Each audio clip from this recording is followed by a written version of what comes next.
on 774 ABC Melbourne and ABC Victoria. Hillary Harper. Call 1300 222 774 or text 0437 774 774. 29 minutes to 9 o'clock, and it's all happening in the west of Melbourne today. Is that true for real estate as well, or are property buyers out of touch with what's happening in the western suburbs? Our next guest reckons it's full of bargains. 1300 222 774. Are you wondering whether that is a place to start looking for your perfect home or your property investment? Is it worth the return, and what kinds of houses can you expect to see? 1300 222 774, and you can ask some advice up until 9 o'clock. Text messages too on 0437 774 774. The weather today: scattered showers in the south and east, clearing from the west during the late morning and afternoon. Showers falling as snow above 1,600 metres. A cool to mild day with moderate westerly winds. Top of 17 in Melbourne with a morning shower or two, 17 in Geelong, 15 in Frankston with a shower or two and wind easing. In Warrnambool, 15 with a possible morning shower. Albury-Wodonga, 15 with showers. Latrobe Valley, 15 with a shower or two. Mildura, 20, partly cloudy. Bendigo, 14 and cloudy. And Bairnsdale, 18 with a possible morning shower. 27 minutes to 9 o'clock. We'll have a full statewide weather forecast for you after the 9 o'clock news. But what do you see when you think about the west of Melbourne? Little timber workers' cottages and 60s brick veneers, or good-sized family homes and gentrification and, cafes every second corner? 1300 222 774. Greville Pabst joins us. He's the CEO and property expert with WBP Property Group and a mad Western Bulldogs fan. Hi, Greville. Good morning, Hillary. Now, you are fully kitted out. You've got the scarf. You've got at least one footy top on. That's great. You're clearly quite a passionate fan. Hillary, I'm so excited. This has been the best week of my whole life. Yesterday, and you're not kidding, are you? Because it's been a long time. I've been a Bulldog supporter all my life, and it's 50 years.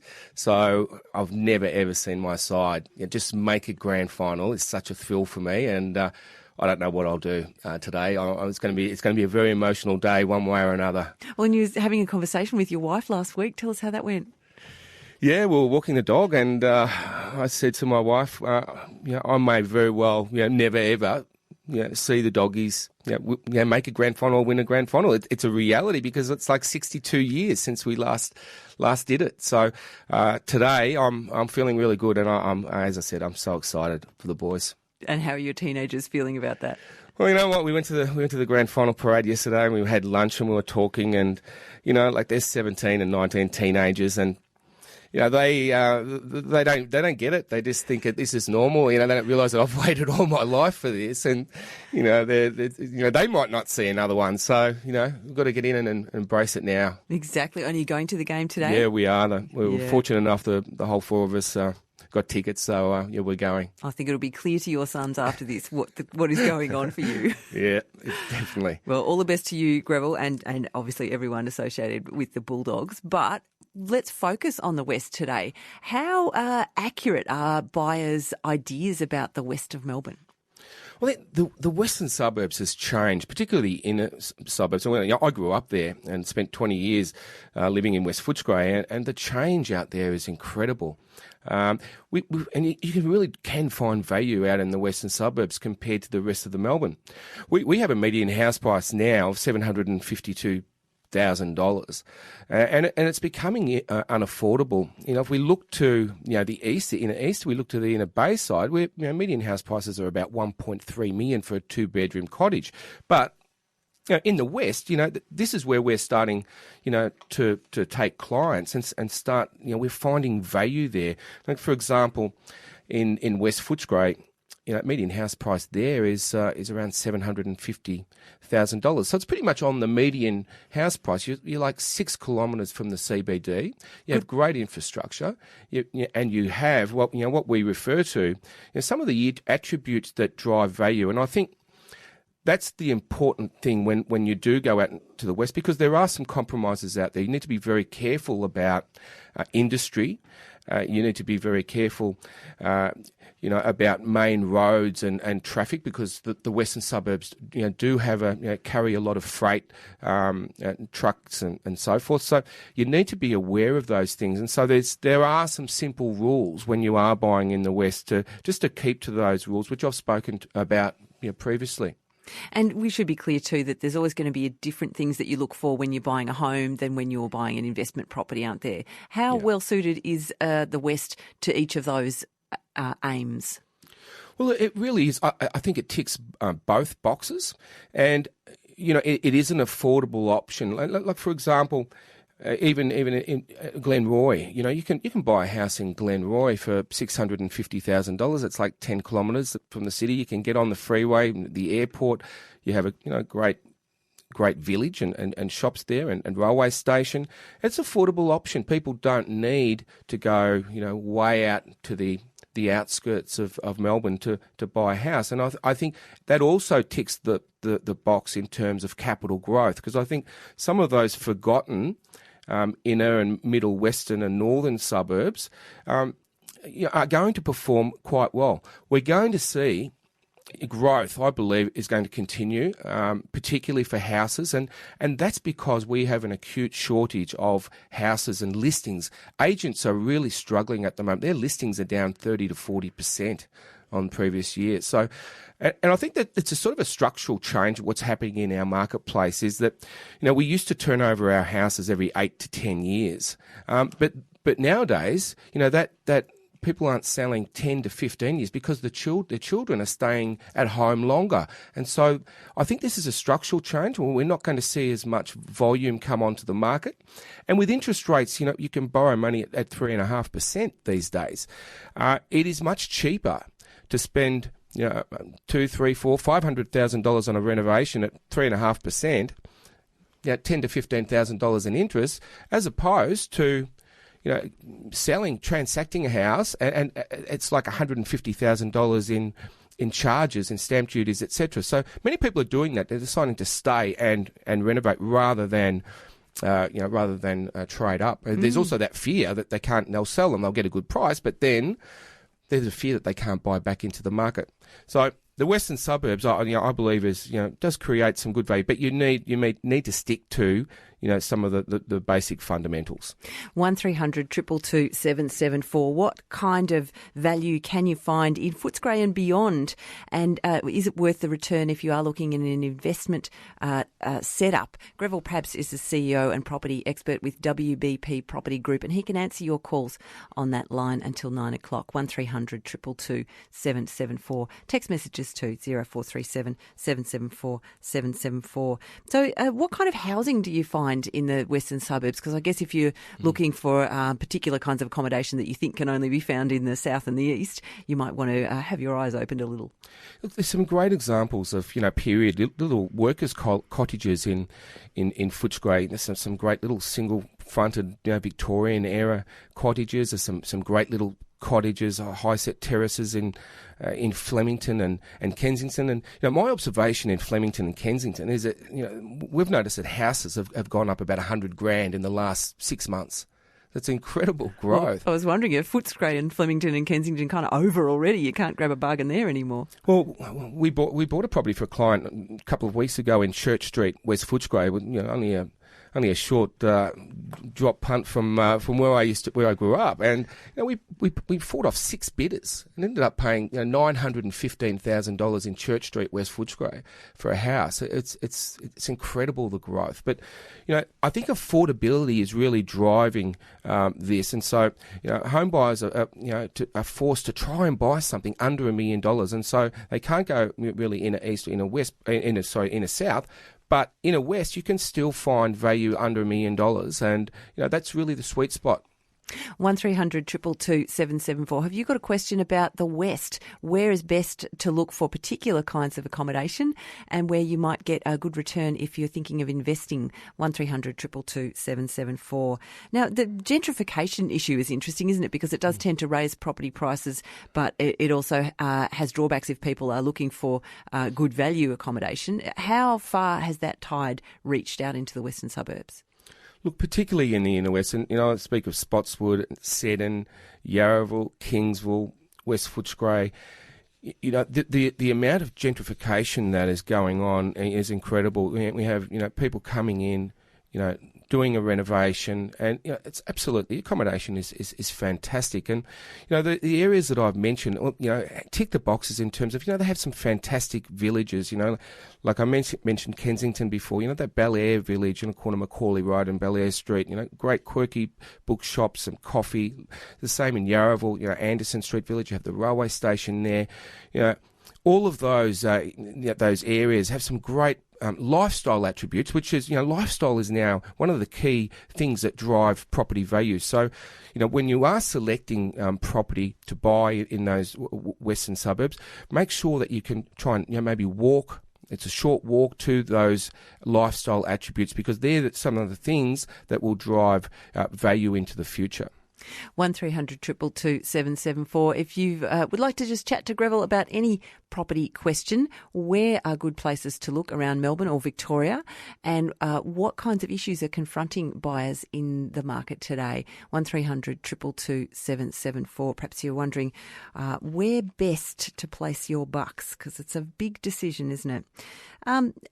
How far do you think that upward price trend will go in the West in particular?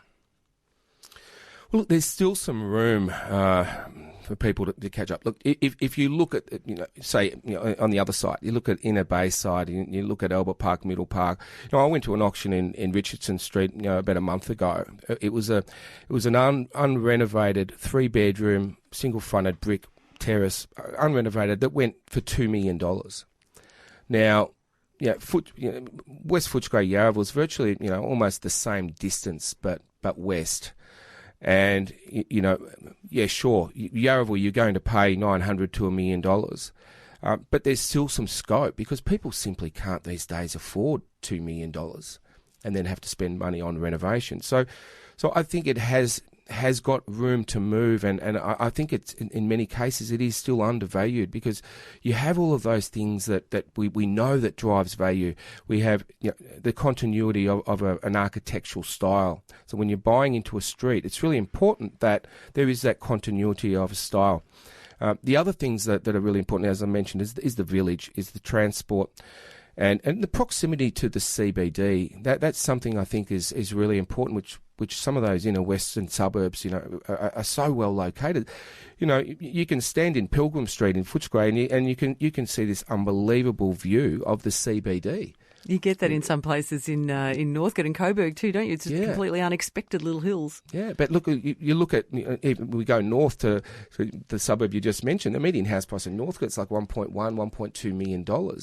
Yeah. Coburg, I think, is still offers some great opportunities, and the high 800s, you can still buy a nice little weatherboard Californian bungalow for $850. So there's some value there as well. Sue's texted in from Hoppers Crossing. You can still find a bargain for under $1 million. God help us. And someone else, stop this now. They're all suburbs I'm looking to buy in. Keep it quiet. I was wondering when we'd get people from the West going, shh, we don't want everyone to know. Everyone will want one. John's called in from Wanturna on 1300 222 774. Hi, John. Hi there. Good morning to you both. Look, I'm a little concerned is that when you're buying, you need to be quite aware of council regulations and council planning.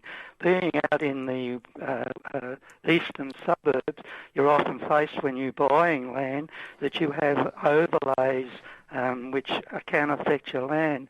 So I'm just wondering, people need to be aware of when they're buying that they are what planning council intends to do. So have you noticed restrictions in the West, John, that concern you? We live in the east. That's at the base of the Dandenongs at this stage. But I'm just saying that people in the West need to be aware that there are planned in each of the suburbs, which council have overlays and what have you. And if you buy the land, you may not build on it what you would like. I mean, that's an issue in a lot of places, isn't it, Greville? Yeah, John, look, it's a very good point, and you're quite correct. And there is lots of, we talk about the West, there's lots of infrastructure that's proposed, tunnels and so forth. And so the proximity, you need to be aware of those overlays and the planning and what is going on, because it can affect your property and its values if you become too close to disruption, noise, pollution, etc. In fact, there's been some I heard an environmental science person speak to me the other day about, the effect of air quality, on main roads and close to those freeways. And if you're investing in property, even for your own health concerns, you need to be aware of some of those things. But things like, you're right, overshadowing and so forth from, medium and high density, you need to check very carefully the zonings and what the overlays are before you buy. Several text messages. Footscray has the potential to be wonderfully developed like Port Melbourne, but it seems the speculators are building some questionable stuff. And I bought in Footscray 20 years ago, says Mick from Footscray. The house is worthless, but my quarter acre of dirt has increased sevenfold. Hooray for Footscray's renaissance. And Amanda's called in from Eaglemont. Hi, Amanda. Hi, how you going? Good. What's your thoughts? Look, I've actually bought a couple of properties in the east before. I always look at investment properties there. And I've never actually considered the West, but I've just been listening to you thinking, maybe it's something I should consider. So I'm just wondering, I like to buy houses that have land on them because I think the value is in the land to maybe potentially develop further down the track or subdivide. And I'm just wondering what kind of land sizes are out in Glenroy you mentioned before, and also in Footscray. Are they bigger properties or quite small little bungalow kind of? Yeah, look, it depends. If you look at some of those inner, closer to the city in the inner west, they are generally smaller blocks. But if you go out to Hadfield or even to West Footscray, the blocks are typically 600-700 square metres. So they are reasonable size. And you're quite right. It's one of the things that one of our investment fundamentals is that it's land that appreciates. Buildings depreciate. So it's important that in the contract price or the purchase price that the land component is at least 60 to 70% of that equation. So to buy highly valuable land, so land that is close to those things that I mentioned, not on a main road. We'll rarely say to do that, but close to a village, close to transport, close to schools. The orientation is very important too. We find that properties that have a north-facing backyard, for example, do perform better over time. So these are some of the things I think should look at, if you are considering investment there. Yeah. Okay, great. Thanks for that. And Amanda, can I just ask, you say you've got several properties. Obviously, property investment is something you're very committed to. Are you worried about getting into too much debt or getting into trouble down the line? I'm not really, because the property market seems to be increasing so much at the moment. The properties I've bought in the last couple of years have got so much equity now in them that, the capital growth has just been amazing the last 3 years. So I kind of keep seeing that, I'm hoping that growth will keep continuing. And Amanda, you sound so young to be a property magnate. I'm not actually that young. I'm in my 40s. Well, clearly you've got a very youthful voice. Thank you. Thanks for chatting, Amanda. And we're chatting with Greville Pabst, who's from WBP Property Group, and taking your calls on 1300 222 774 and your texts on 0437 774 774. And Sue's texted in, where do you suggest in the inner west if you want to be close to transport and only have a maximum of $700,000? $700,000. Yeah, it's tough. Look, the median house price in central Footscray is $745,000. I look through this list that I've got here. Kensington 877, Flemington 974,000. These are median house prices. Like St Albans is an interesting one, and Sunshine. Those suburbs are 10 to 14 kilometres west of Melbourne. But there's suburbs, I think, where you can buy in, for $650,000.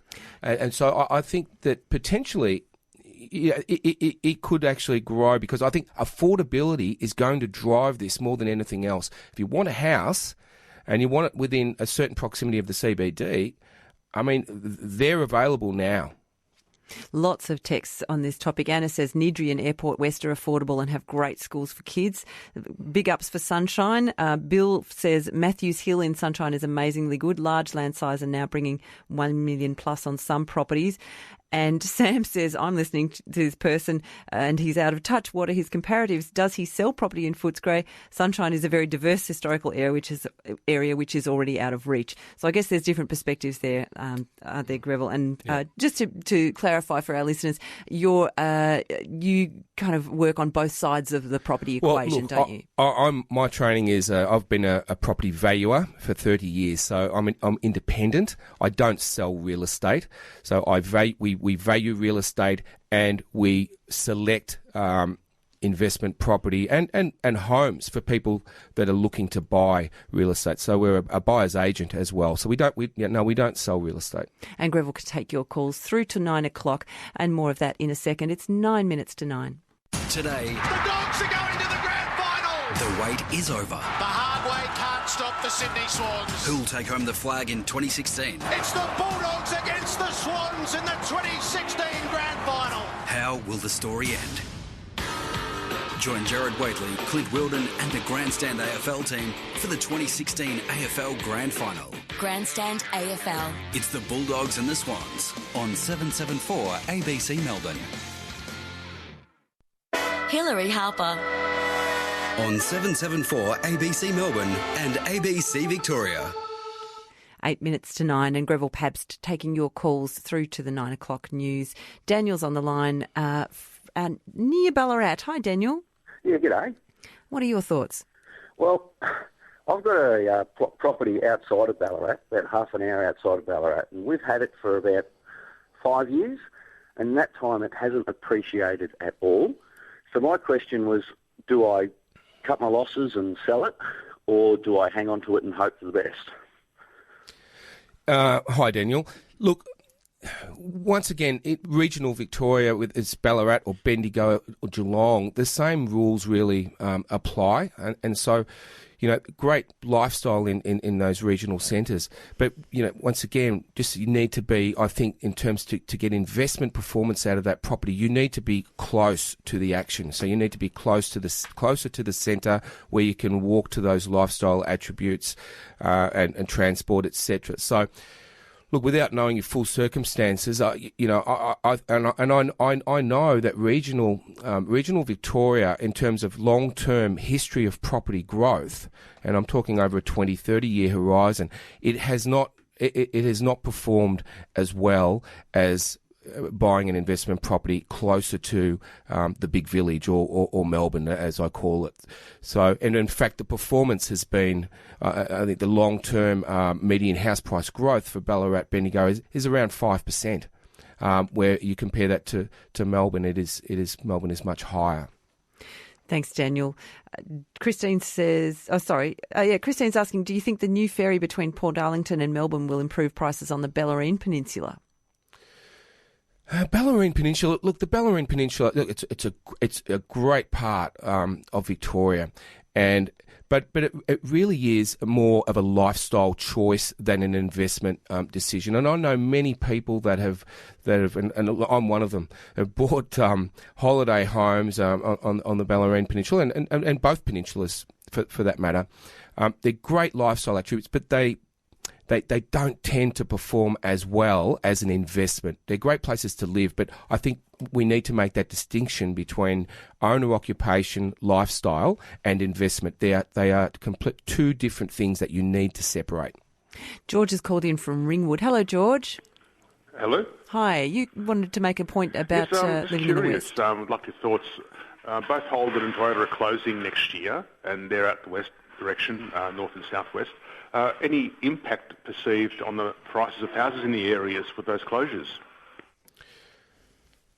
Look, we've seen these examples of industry, and we've seen it in Geelong. We've seen it, in Melbourne in recent history, and the concern about jobs and what is that going to do with property prices, it really has had very limited effect in history. So I suppose the bigger concern, if that you do have a house close to an industry that has or will be closing down in the future, the question I would ask is that what is going to happen to that site?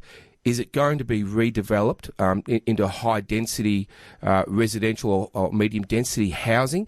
Now, if that's the case, it may affect your property by way of overshadowing, overlooking, car parking issues around that area, which can affect value. Which comes back to one of the earlier callers about to check what are the underlying zonings and overlays in the suburb in which you decide to invest or buy. What about if you're concerned about the economic impact on a suburb of the closure of those industries? Would that have an overall price dampening effect? It makes sense to consider that, but as I mentioned, history has shown that things just keep moving on, and if it's a small town and that happens, well, I think yes, it's going to have a much greater effect. But if we're talking about Melbourne, or we're talking about some of the large regional centres, they tend to recover fairly quickly. George, thanks for that call. Joan is in Altona North. Thanks for holding on, Joan. Oh, hello, Hillary, and hello, Greville. It's good to talk to you about the West. About 8 years ago, I owned an old house in Cheltenham, and my daughter had finished high school, and I wanted something closer to the city and newer because I was sick of renovating. And I looked in the southeast, and it was totally unaffordable. And I just came across the Westgate Bridge to have a look, and I was amazed. I ended up at Altona North with a 4-bedroom, 3-bathroom, new townhouse on its own, and it couldn't be better. I'm like 9 k's from the city, and the village at Altona North is great with Altona Gate, and I'm close to Yarraville and Williamstown. I can't believe how good it is, and people haven't woken up. Yeah, well, look, Altona has a median house price of $744,000. So it is pretty much on the Melbourne median, and I think if you can buy something, below or at the Melbourne median, and also tick all of those boxes that I've mentioned around village and lifestyle and having a car space and being on a good road and having a good floor plan, I think you're going to do well in the future. Just a reminder, as we mention every week, that the information we're giving is general in nature and shouldn't be considered personal advice. You'll need to seek some independent advice before you make any financial or investment decision. Quick final question, Greville. A new truck toll is about to be imposed on the Westgate, and that will push thousands of port trucks into the free streets of Footscray, reads one text, and push property prices down. What's your thoughts on that? Yes, well, I mean, we need to be aware of these things because, the quiet enjoyment of a street is very important to property values. If suddenly your street becomes, a much busier street, your property is going to be disrupted. So it will, over time, it will affect value. A lot of people texting in with great positive feedback about Altona, and other people saying, just don't talk about Altona too much because it's really good and we don't want everybody moving here. It's a bit of a theme emerging in the West. It's obviously a much loved area of town. And on that note, go Dogs, Greville. Just go Doggies, yep, thank you. Yeah, Greville's got his scarf on and his footy top. It's coming up to the 9 o'clock news, and after 9, if you have a rescue pet, did you ever worry that they were there because they had some kind of personality problem, a bit of a behaviour issue? Some new research sheds some light on that idea, and we'll chat to the CEO of RSPCA Victoria and take your calls. It's 9 o'clock. Let's not leave it there. Visit 774 ABC Melbourne on Facebook and keep the conversation going. Hear what you've heard today. Leave a comment. Read what others think. Join 774 ABC Melbourne on Facebook.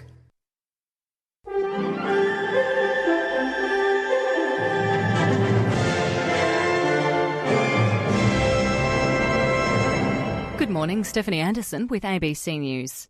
Victoria's Ambulance Union has disputed claims there's been no improvement to hospital ramping times. Fairfax Media reports leaked documents show hundreds of patients waited more than an hour to be admitted to emergency departments while under the care of paramedics. The Victorian government has set targets of admitting 90% of patients within 40 minutes of arrival. Steve McGee from Ambulance Employees Australia says he's not aware of any increases to waiting times.